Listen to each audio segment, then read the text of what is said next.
started, in truth, about 6 years ago.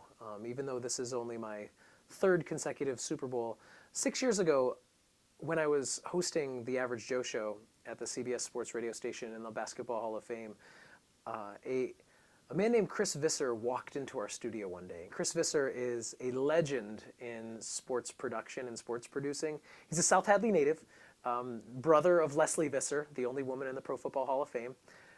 And he was back in town to visit his old haunts in South Hadley. And he sort of took me under his wing a little bit as a host on the air. He allowed me to teach my classes from Radio Row on FaceTime. I was FaceTiming in from the media center, teaching real time as celebrities were walking by behind me. And my job early in the morning, 6 in the morning, we show up on Radio Row, and my job is to decide, for instance, I get Ted Johnson, former Patriot Ted Johnson, for a morning.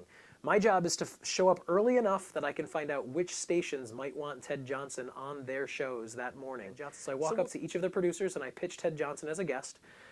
And I have a grid, 10 minutes at a time that I have to fill up. And I'm collecting materials to be teaching my PR class here on Alden Street.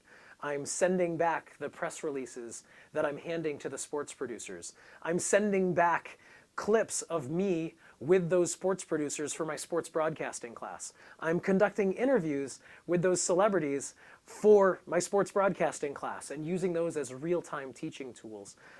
But I'm also sending a majority of my stuff privately to the students because this is really between me and them. This is a ferociously private instructional moment between a faculty member who prides himself on being fortunate enough to cover some pretty major event. And so much of the stuff that I do just goes directly to them, and I think they really respond, and I know that they appreciate that.